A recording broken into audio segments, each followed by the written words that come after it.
Hola, ¿qué tal? ¿Cómo están? Buenos días. Yo sé que hemos estado muy apurados estudiando la palabra de Dios y sobre todo en este discipulado básico que el Señor nos ofrece para que podamos nosotros entender cuál es la obra que Dios quiere hacer en nuestra vida. Yo te aconsejo que repases las lecciones anteriores, que puedas ver los videos desde la lección 1 para poder entender un poco más esta lección, la lección 5, que se titula Viviendo en el Espíritu. Y para esto pues vamos a iniciar con un versículo que está en Juan 15, 26.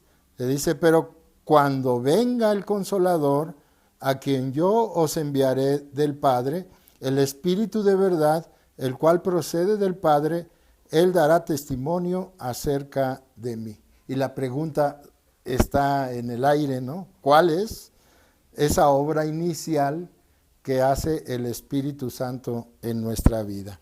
Y pues nosotros tenemos que entender que como seres humanos tenemos que desarrollarnos también como personas, como gente que vive en este mundo, pero también como personas y gente espiritual. Somos espíritu, alma y cuerpo, recuerda esto. Y el Espíritu Santo nos da, en primer lugar, como obra inicial, nos convence de pecado. Después nos hace nacer de nuevo. Y también nosotros entendemos que el Espíritu Santo nos sella y también el Espíritu Santo vive en nosotros. Son algunas de las obras que el Espíritu Santo hace en nuestra vida, pero vamos a ir desglosando cada una de ellas. Primero, ¿qué significa nacer de nuevo? Fíjate que mucha gente, y en este caso vamos a ver un pasaje que está en Juan 3, del 3 al 8, donde es un encuentro con Jesús. Dice aquí la palabra del Señor, respondió Jesús y le dijo, de cierto te digo, que el que no naciere de nuevo no puede ver el reino de Dios. Entonces, aquí habla acerca de un nuevo nacimiento. Y está hablándole a Nicodemo. Nicodemo es un personaje muy singular en la Biblia que tenía la idea que todos tenemos acerca de que pues nacer significa estar en el vientre de nuestra madre y después salir al mundo, ¿verdad? Al mundo natural. Pero aquí vemos que le dice el Señor de esta manera, le contesta Nicodemo de esta manera, ¿cómo puede un hombre nacer siendo viejo? ¿Puede acaso entrar por segunda vez en el vientre de su madre y nacer? Fíjense qué pregunta hace Nicodemo, porque muchos de nosotros podemos pensar, bueno, si el Espíritu Santo, parte de esa obra es que nosotros tengamos un nuevo nacimiento, ¿cómo es esto? ¿Cómo es esto? Fíjense lo que respondió Jesús.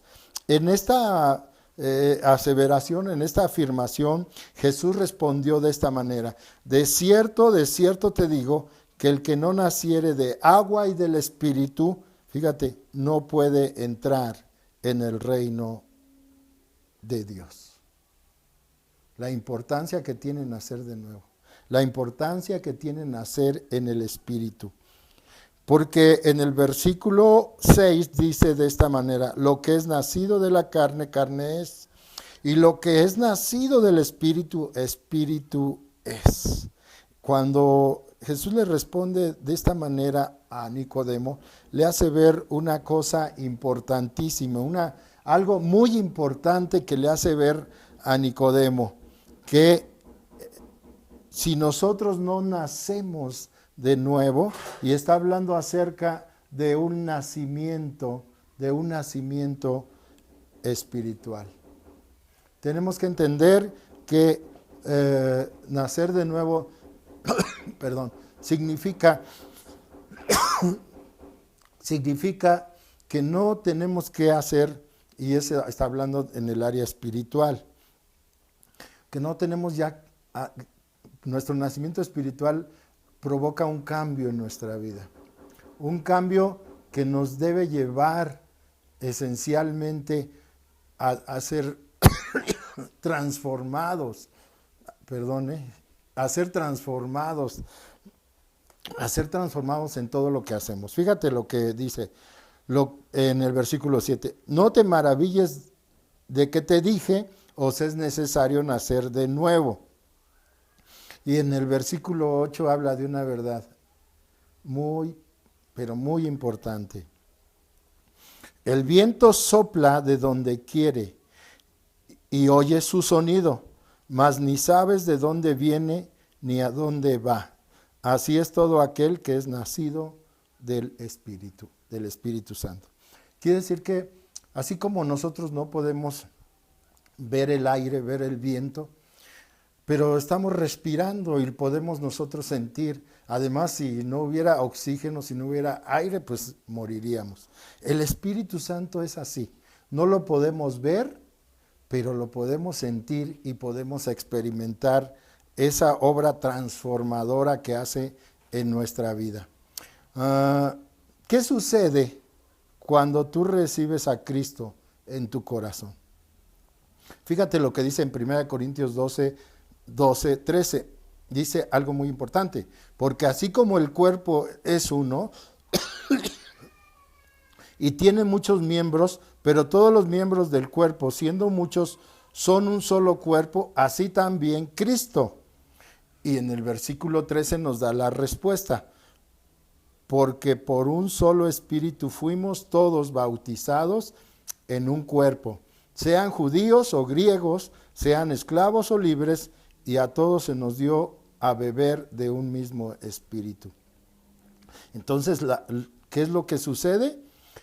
El Espíritu Santo de Dios en nuestra vida. El Espíritu Santo de Dios en nosotros. Hemos sido bautizados, dice aquí claramente, todos, claramente lo dice, porque por un solo Espíritu, que es el Espíritu Santo de Dios, todos hemos sido bautizados en un cuerpo. O sea, lo que nos une al cuerpo de Cristo es precisamente la presencia del Espíritu Santo en nuestra vida. Eso es lo más importante. ¿Qué sucede cuando alguien cree en el Evangelio?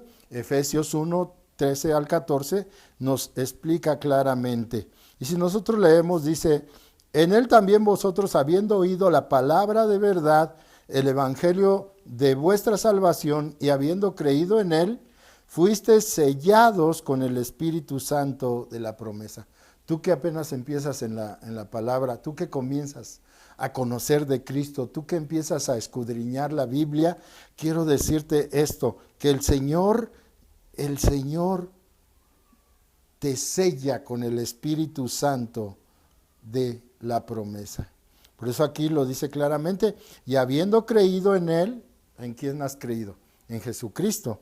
Fuisteis sellados con el Espíritu Santo de la promesa. Entonces nosotros hemos sido sellados, nos aplica el Señor un sello que nos hace identificarnos como parte de su iglesia y de su cuerpo. Ahora, ¿qué significa ser el templo del Espíritu Santo? En 1 Corintios 3:16 dice: ¿no sabéis que sois templo de Dios y que el Espíritu de Dios mora en vosotros? Fíjense, el apóstol Pablo, cuando escribe esta carta a los Corintios, les hace saber que ahora ya nosotros somos templo del Espíritu Santo. El Espíritu Santo ya vive en nosotros, por eso es importante entender que no podemos nosotros hacer cosas que afecten este cuerpo, porque en este cuerpo habita el Espíritu Santo. En tu cuerpo habita el Espíritu Santo de Dios, el Espíritu de la promesa, aquel Espíritu de Dios que nos consuela. Fíjate lo que dice la promesa de parte de Cristo en Juan 14:26. Dice claramente esa promesa para todos los que creemos en Dios, para todos los que hemos creído en Jesucristo. para todos los que hemos aceptado a Cristo en nuestro corazón.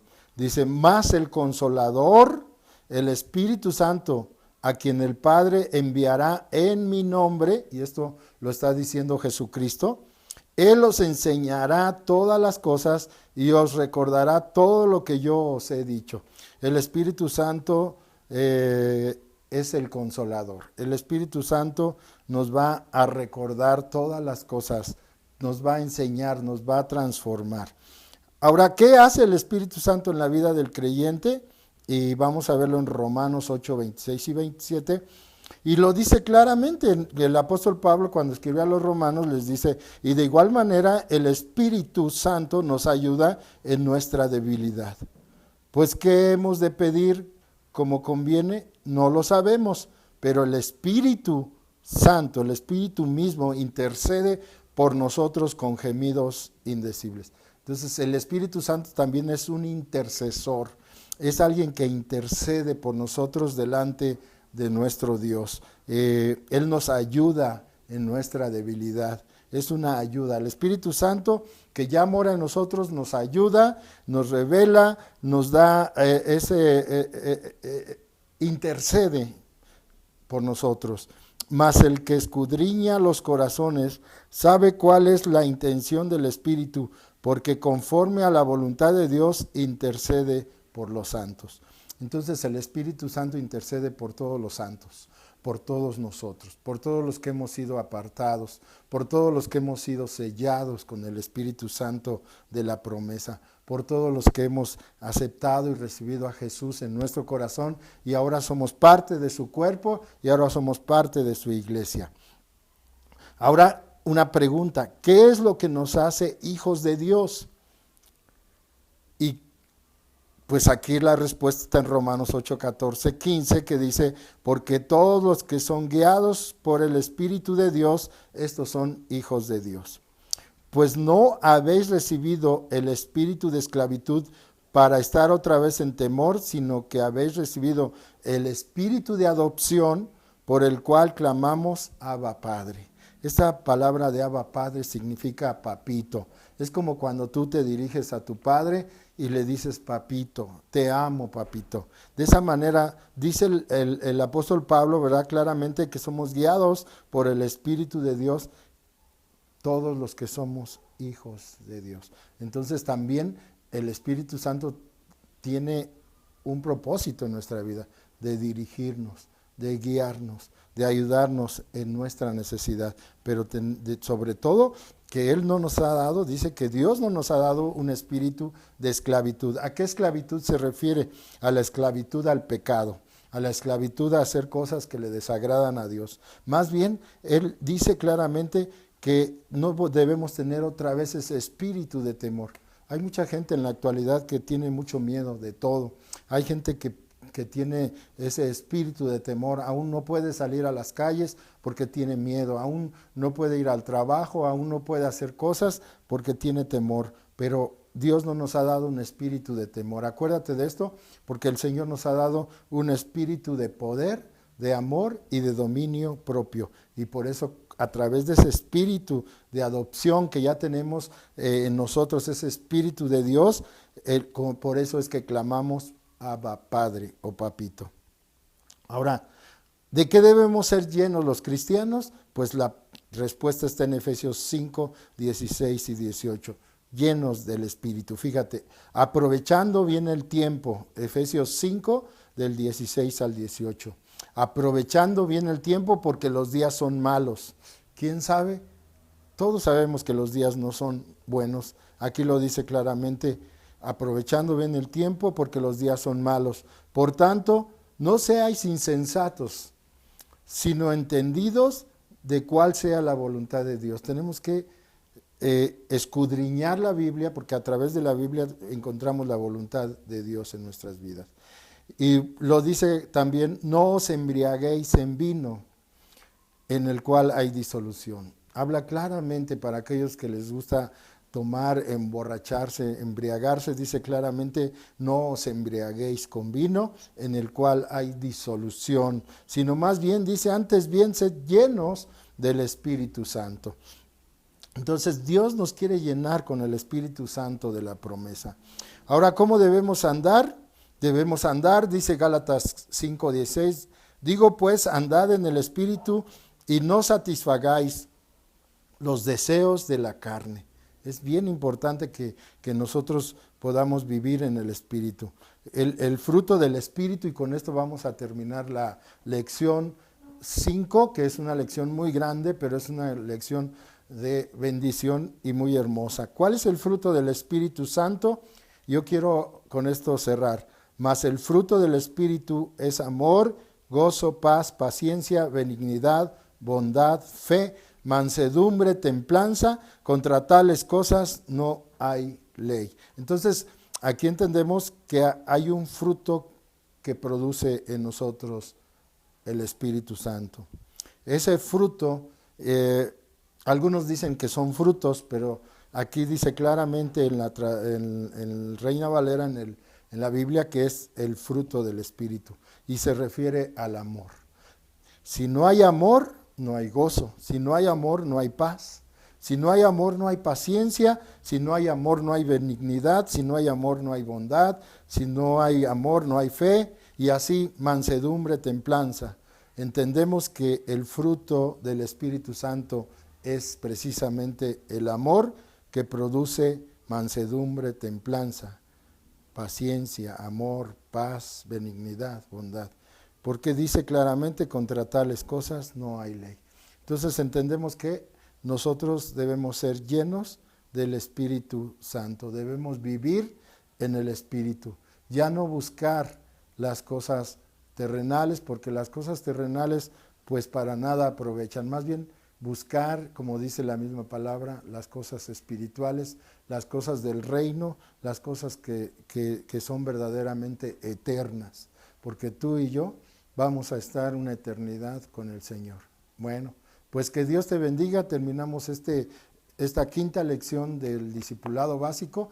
Espero haya sido de bendición a tu vida y no se te olvide seguir escuchando y viendo estas lecciones en una próxima ocasión. Que Dios te bendiga.